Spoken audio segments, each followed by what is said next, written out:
ஹே ஹாய்ஸ். So இப்போ இங்கே வந்து நான் கிளம்பி உட்காந்துட்ருக்கேன் அப்படின்னா கோயம்புத்தூர் போகிறதுக்கு தான். ஸோ கோயம்புத்தூர் போகிறதுக்கு நான் கிளம்பி போயிட்டுருக்கேன். ஸோ என்ன ஸ்பெஷல் அப்படின்னா எங்கள் அம்மாவுக்கு சர்ப்ரைஸ் பண்ணுறதுக்காக மட்டுமே. ஸோ இப்போவாது தடை இருக்காதுன்னு பார்த்தா ரோடையே பெருசாக பிளாக் பண்ணி ஏதோ திருவிழா மாதிரி கொண்டாடிட்டு இருக்காங்க.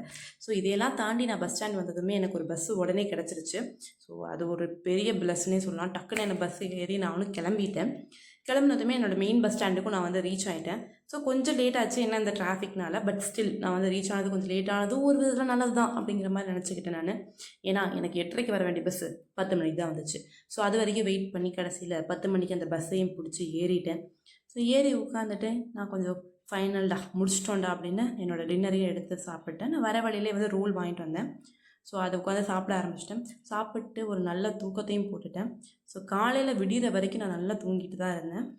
ஸோ விடிய அப்படியே எனக்கு கொஞ்சம் கொஞ்சமாக முழிப்பு வந்துடுச்சு. நான் ரொம்ப எக்ஸைட் ஆக ஆரம்பிச்சிட்டேன். எனக்கு அவ்வளோ ஜாலியாக இருந்துச்சு. ஸோ என்ன நடக்க போகுது அப்படின்ட்டு எக்ஸைட்டாக இருந்தேன். ஸோ பஸ்லேருந்து இறங்கி ஒரு ஆட்டோ பிடிச்சி நானும் வந்து வீட்டோட ஸ்ட்ரீட் போய் ரீச் ஆகிட்டேன். ஸோ பார்ப்போம் அம்மா வந்து எப்படி ரியாக்ட் பண்ண போகிறாங்க. எனக்கு சீரியஸாக ஐடியா இல்லை. இப்போதைக்கு ரோட்லேயும் யாரும் இல்லை. ஸோ போயிட்டு என்ன ரியாக்ட் பண்ணுறாங்கன்னு என்னால் முடிஞ்ச அளவுக்கு கவர் பண்ணுறேன்.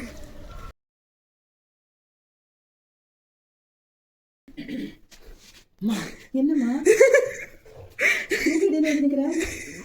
நான் சும்மா வந்தேன். எப்படி சும்மா வந்த? வண்டியில யார் வண்டியில? பஸ்ஸில் இதை நீ டேடிக்கு நேற்று ரகசியமாக சொன்னியா? ஏம்மா சொல்கிறதுக்கு என்ன? சர்ப்ரைஸாக நல்லா தோணுச்சு. அதாவது மிஸ் பண்ணியோ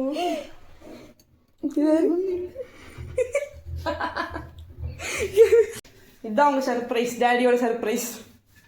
சரி வேண்டாமாப்பா, ஒரே தான் அன்றைக்கே வந்துடலாம் அப்படின்னு சொல்லிட்டு இது பண்ணேன்.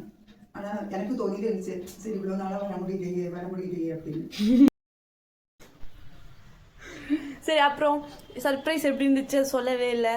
சர்ப்ரைஸு சூப்பராக இருந்துச்சு, செம்மையாக இருந்துச்சு. ஆனால் பயந்துட்டேன், என்னடா திடீர்னு வந்து நிற்கிது. அப்பா எப்படி வந்துச்சு என்னமோ திடீர்னு லினி எப்படி வந்து நிற்கிதுன்னு எனக்கே தெரியல. என்னாச்சோ ஏதாச்சோன்னு, எதனால இப்படி திடீர்னு வந்துச்சு, ஒரு வார்த்தை கூட சொல்லலையே அப்படின்னு என்னென்னமோ தோணுது. சரி ஓகே, இந்த வீடியோ இதோட எண்ட் பண்ணிக்கிறேன். ஸோ நம்ம நெக்ஸ்ட் வீடியோவில் இந்த வீட்டில் இருந்து என்னென்னலாம் பண்ணுறேன் அப்படிங்கிறதையும் முடிஞ்ச அளவுக்கு நான் போட பார்க்குறேன். So bye.